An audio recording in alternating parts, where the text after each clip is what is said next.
Good morning, everyone. Welcome. Welcome. Lovely to be here with all of you. My first Bhakti Club session after returning from India, which is really lovely um, to share with you all. And my guest today is Rachel Nokes, and she's also recently returned from India. So we're very much on vibe with that. And I'm really excited and happy to welcome Rachel to our space this morning. Rachel and I have known each other for well over 20 years. It's probably getting on for like 25 years at this point. We have collaborated a number of times over the years in different ways. And the most recent way that that has manifested is with the Bhakti Women's Summit, which I know that you guys all know about, of course. It's been running for 5 years now.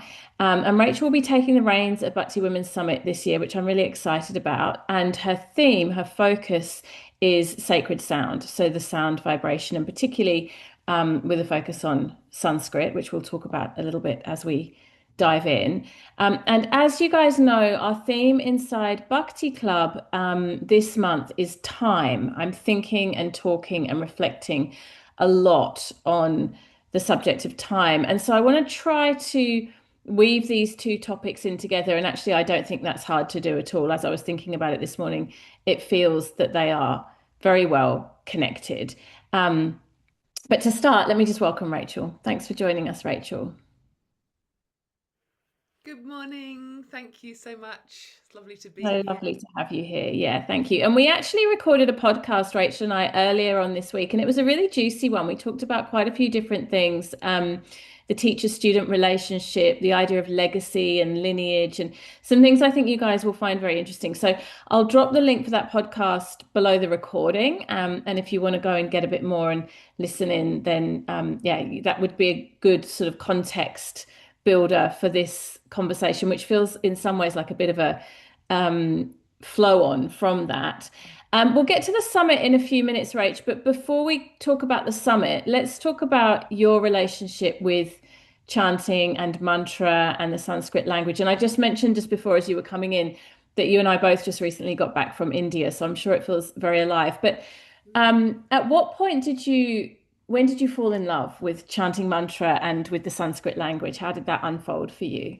Yeah, well, it's really poignant because exactly 20 years ago, went on a journey to India at a point where I was having some relationship struggles and couldn't make up my mind about things. So I actually went back to England for 6 months and then went to India for 4 months with some friends and stayed at the Shivananda ashram in Nayadam in Kerala. And I'd been practicing yoga, yoga asana really for a number of years before that, but it was at the ashram and the morning satsang of chanting Jaya Ganesha, Jaya Jaya Ganesha. Ganesha, Jaya Ganesha, Pahima. Anyone that's stayed in that ashram, that because you get up every morning, and if you don't get up, someone comes abruptly knocking on your door until you get up.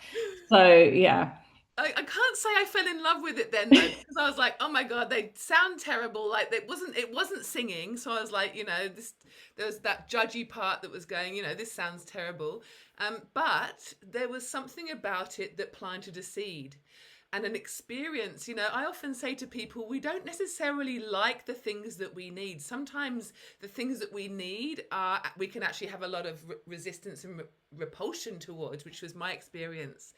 But then when I got back to Australia and settled in Newtown with my now husband, um, and attended the teacher training at Samadhi under your guidance, that's when I really started to understand, oh, there's something in this chanting that I really need for my system. It became, and again, it wasn't like I was suddenly a good chanter or any of that, but it's just got under my skin, and here I am 20 years later, still wrestling with it.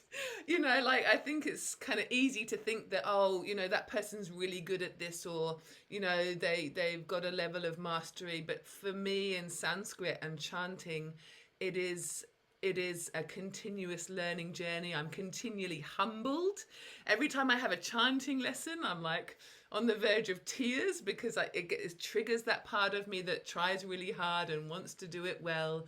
But it's definitely been the probably the most transformative element of my spiritual practice. Yeah, it's so amazing. And it's so funny that you mentioned the Nayadam thing because that was also one of the first places that I learned or was really deeply exposed to mantra meditation.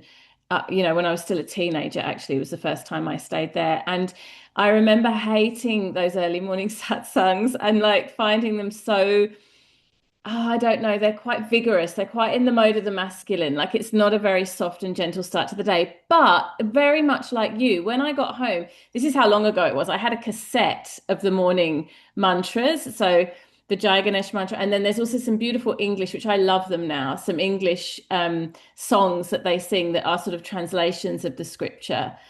And I came home and I was listening to them every morning on my cassette player. And I was like, wow, I really brought this with me, even though I was very resistant to begin with. Something about it just, yeah, there was some magic there. There really was. So it's really funny that I hadn't heard that from you before, but that's a very synchronistic um, story.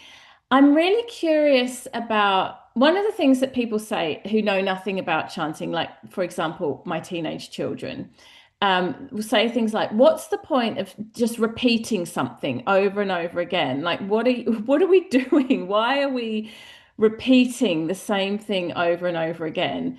Which in Sanskrit we know is called japa. I'm curious to hear what you have to say about that, Rachel. Like, what is it? What's the magic in the repetition? Yeah, well, for me, there's magic in the repetition, but also magic in carving out a new pathway. So I do practice japa, but I guess for me, I mostly practice Vedic chanting. So often I'm learning a new mantra. So quite a long mantra from the Veda. And so there's something in etching out a new pathway that I feel. And of course, then once I've got the pathway, it's etched in there. And it's through this relationship of sitting with a teacher and call and response and getting each sound perfected. That's the Vedic way. It's very much into the devil's in the detail and the sound and the mouth position and whether the sound's got air behind it or whether it's a soft sound. So all of these things are coming in and you're etching this new pathway into your brain, which has, I guess, a vibrational frequency. Often, when I'm chanting then a mantra that I've learned and I'm repeating that, I'm also reflecting on the meaning and the imagery and I guess the medicine of that particular mantra. So for instance, the Gayatri mantra is a big part of my personal practice. So, it's requesting clarity and lightness and those kind of, qualities. So, and for me, I'm a flawed human being, very, very flawed. I've got a lot of work to still do, and so the repetition is helping me to, just move towards those parts of me that are clear and aligned and light and bright and focused. Um, Mm. so that's for me. That's what the repetition is about. Yeah. And there's something in what you've just said that brings to mind for me a teaching of, you don't necessarily get what you want, you get what you need. And so often the mantras reveal that to us. And I think I've been contemplating this a lot recently, especially spending time in India again. Sometimes we come at our spiritual practice with this sort of desire for a healing or this desire for like insight, or we go to a temple and we think, I want a transformation, I want a blessing. It's like we want something from the practice.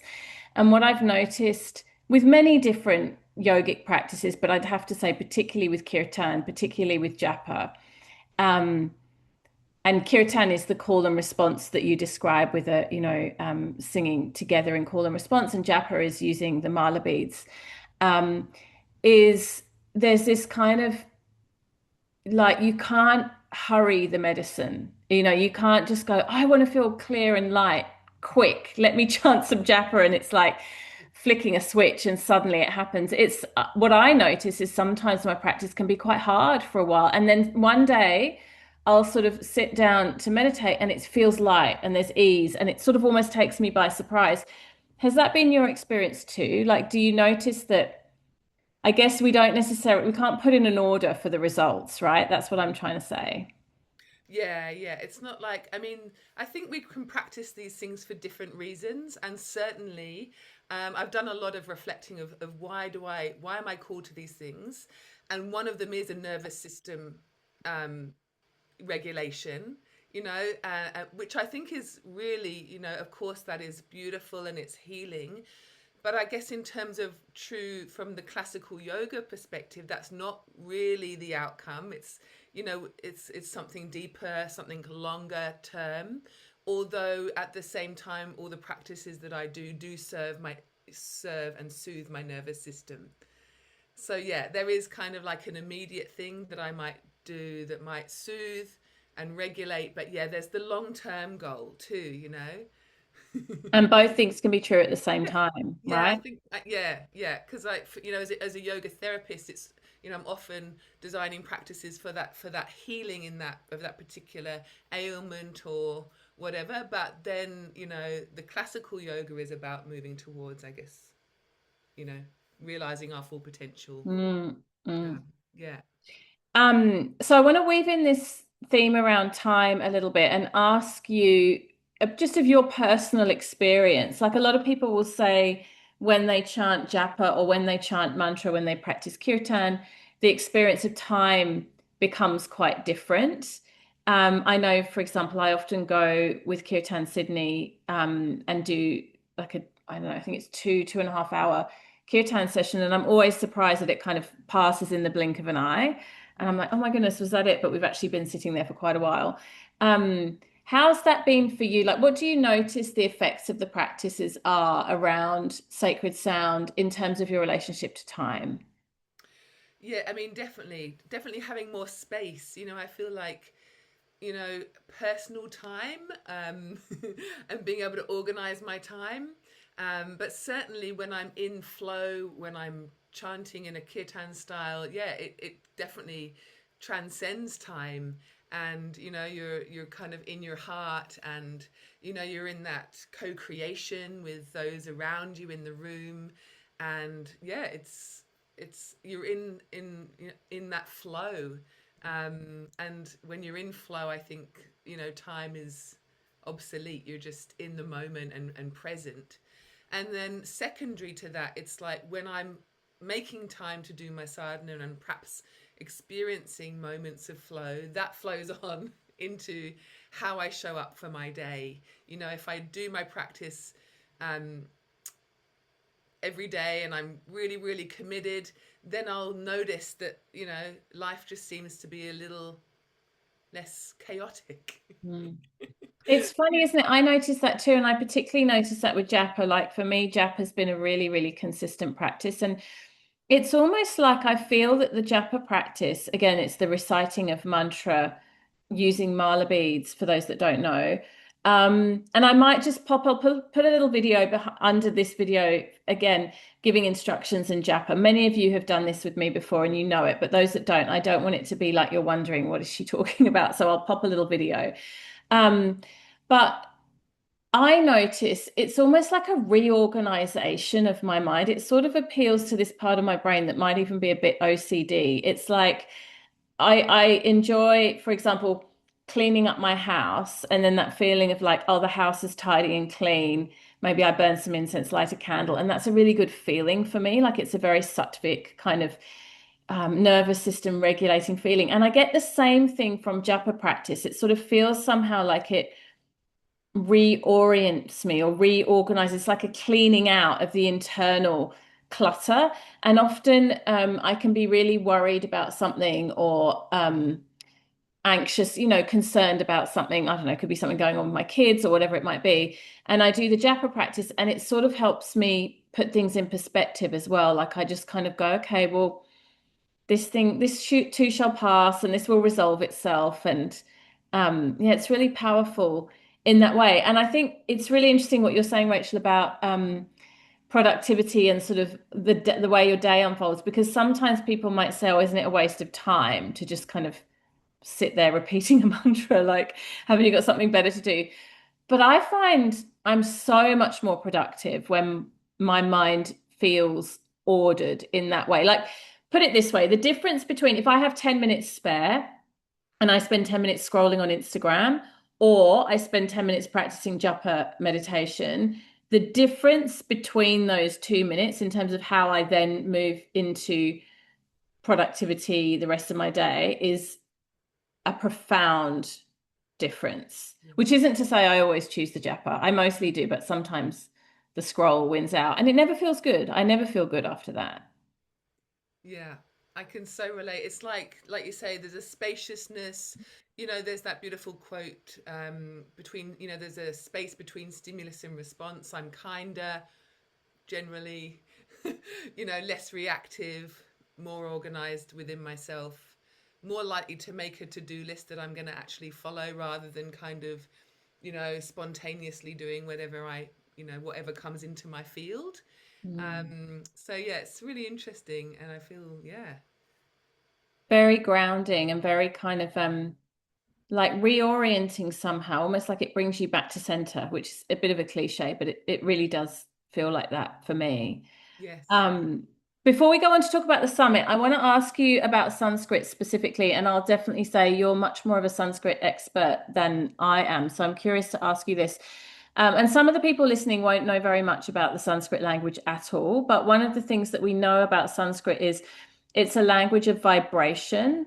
And it's not so much a sort of conceptual, I think of the English language as a very conceptual language. My teacher, David Life at Jivamukti Yoga, always said, the English language is the language of trade and commerce, and the Sanskrit language is the language of poetry and philosophy. And I always remember that because, yeah, there's such richness in Sanskrit with the vibrational quality. But I'm interested to ask you about this vibrational element. And you mentioned before as well, like the importance of doing it correctly. So where does that sit? Like for people, for women listening to this who want to try mantra meditation, want to try kirtan, but don't necessarily aren't necessarily going to get it right the first time. Like what do we do with our impatience or our desire for progress or our imperfection? I think it all comes down to personal interest, and chanting can be so many different things.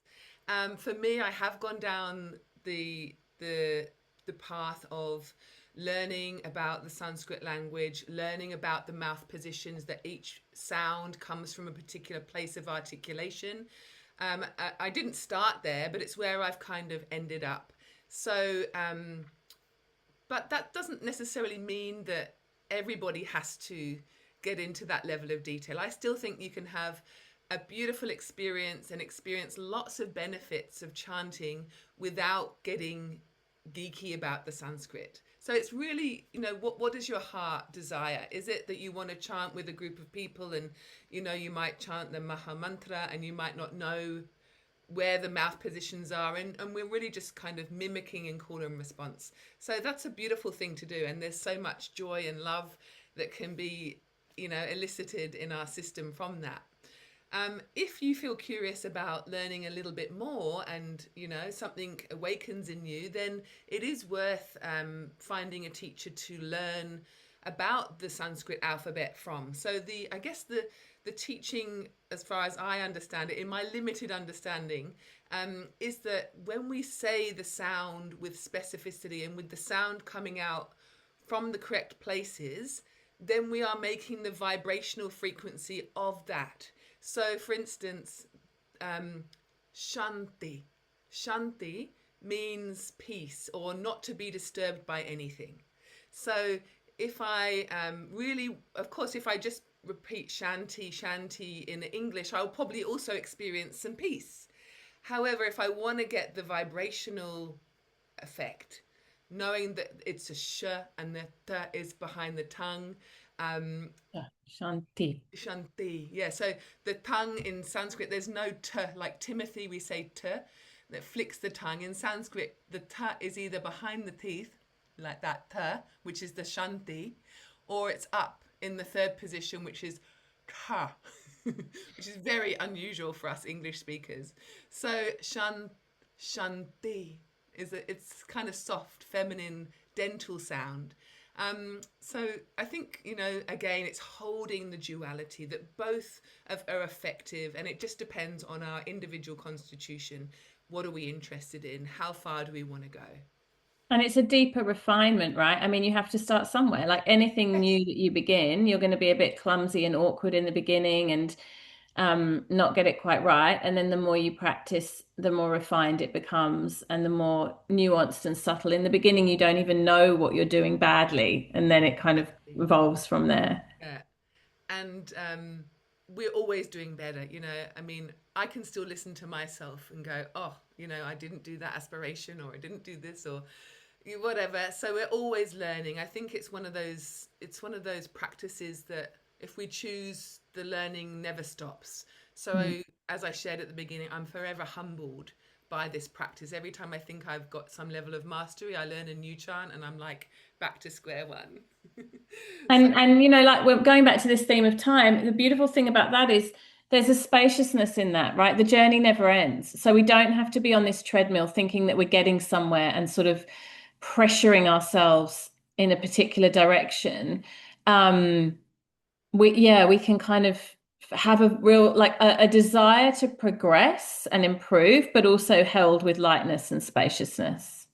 absolutely. I think that's a real shift for so many of us, certainly for myself. We feel like we get the certificate and then we've reached the thing. But, with something like yoga and Ayurveda and all of these are beautiful sciences, um, they're vast, and it Mm. is a lifelong journey, and we never stop. And when we can hold ourselves with compassion, that it is an ongoing, and I'm always going to be learning and, for want of a better word, improving, because in this case, chanting is a skill, um, then that feels a lot more generous than feeling like Mm. there's somewhere I need to get to.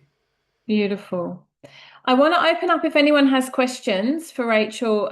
Feel free to pop them in the chat. We'd love to hear any questions that you have, especially those of you who haven't really practiced chanting, or if you're new to the practice of japa or mantra meditation. But so go ahead and pop any questions you might have in the chat. And while you do that, Rachel, I just want to ask you for people who are like more at the beginners end and haven't dabbled. Do you have a particular mantra that you recommend as a starting point? Like, when you're teaching someone sacred sound, what do you recommend to start? Yeah. So I love to to teach humming. So humming, we might call it Brahmari breath, but just that gentle, breathing into the diaphragm. We could do it now.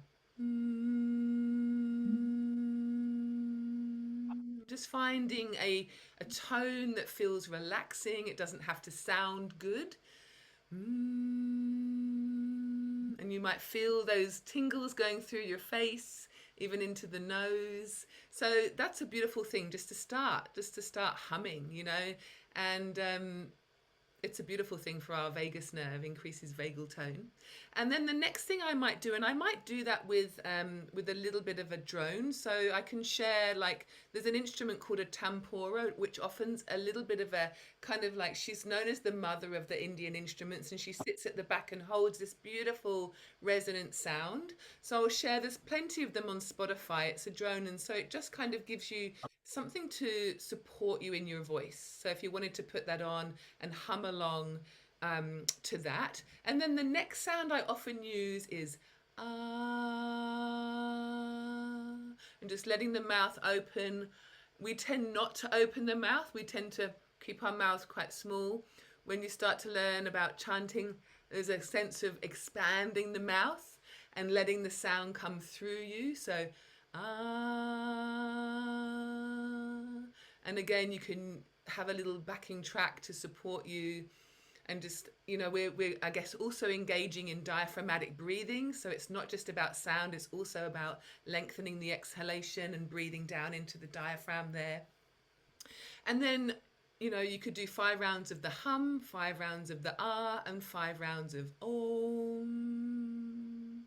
And that's a beautiful little practice to do, you know, a nervous system reset, starting to befriend your voice, make some space by opening your mouth. Om. So letting the mouth open for the O and then closing for the So that's a really simple beginning spot. And I do that at the beginning of, actually, for the last couple of years, I've been doing that at the beginning of each yoga class that I teach. So it's a beautiful way to lengthen the breath, come into sound, sacred sound, and connect to our voice and each other as well if we're in a group.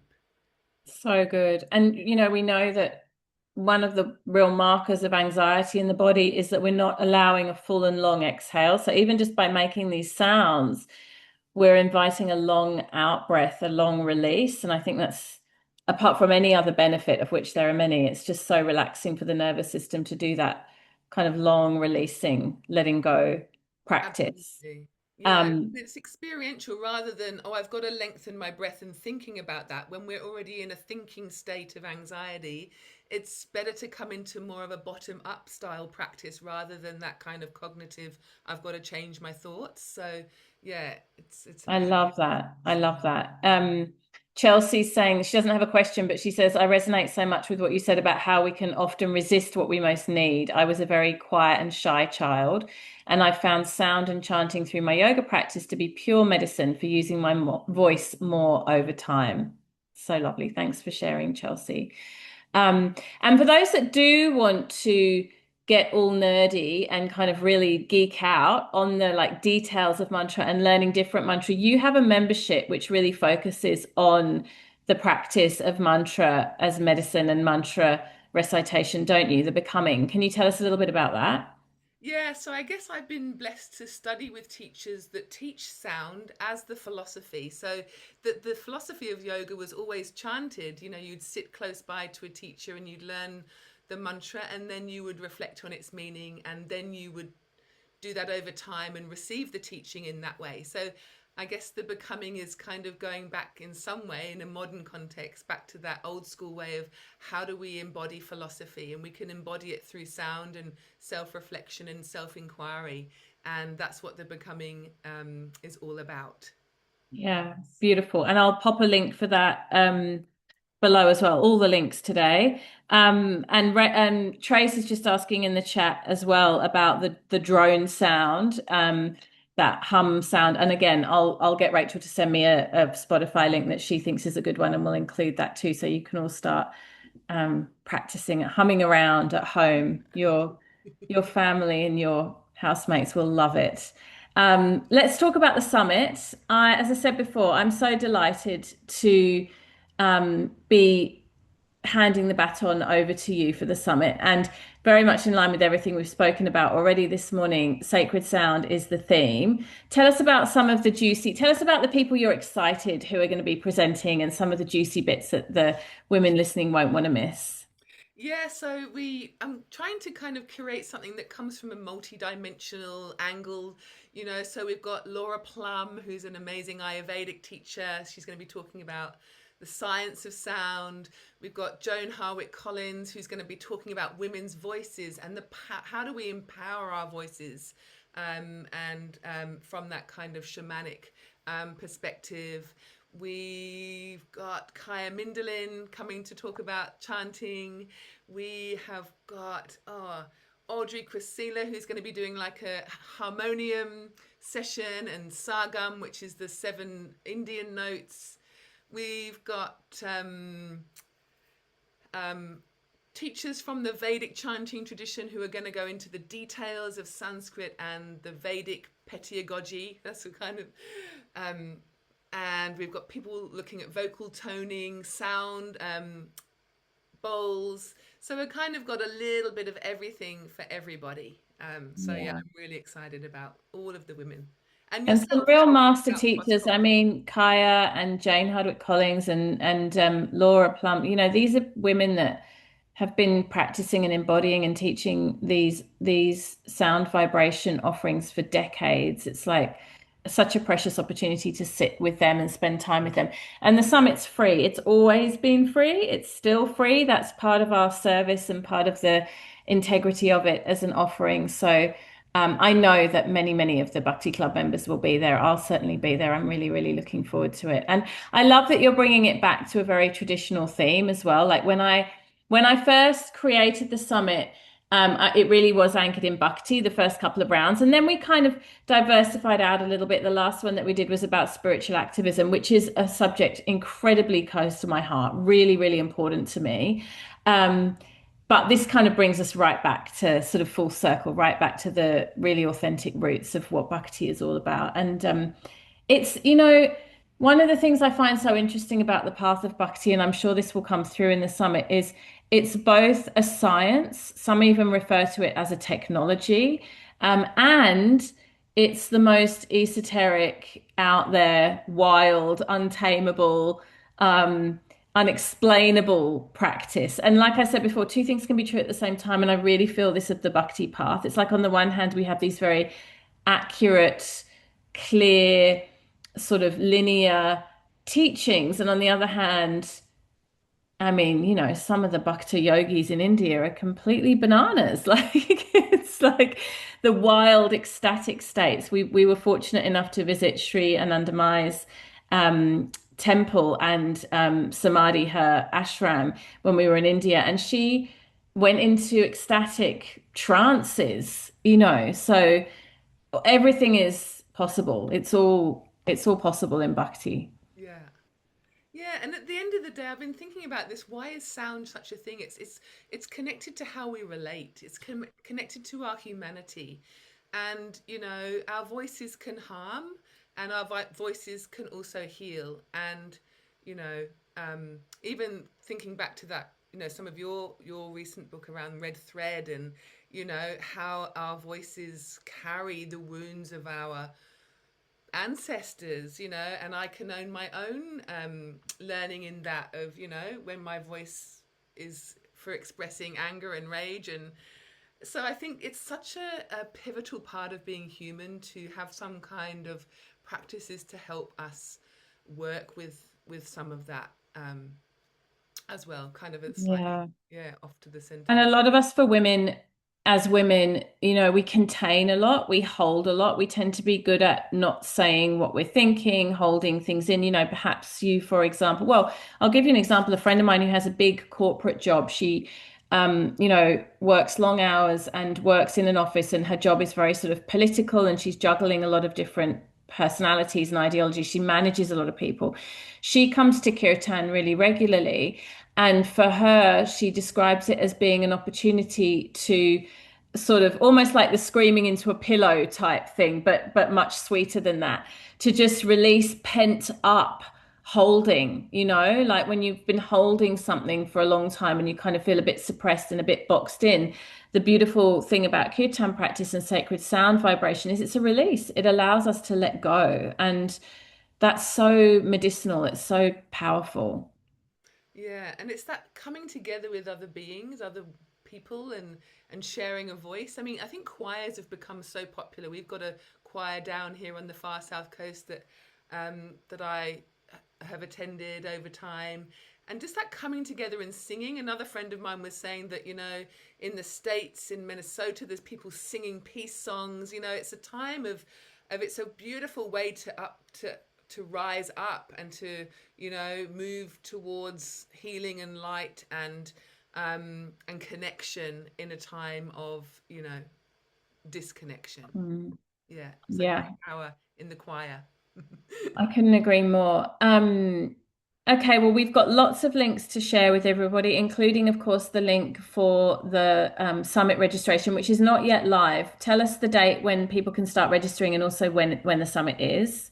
Yeah, so it'll be open for registration from the 1st of March, and the actual summit dates are the 25th, 26th, 27th of March, and the summit will be free from the 25th all the way till the Monday the 30th. So 5 days of free access. Yeah. Yeah, Yeah. beautiful. Deep, deep immersion.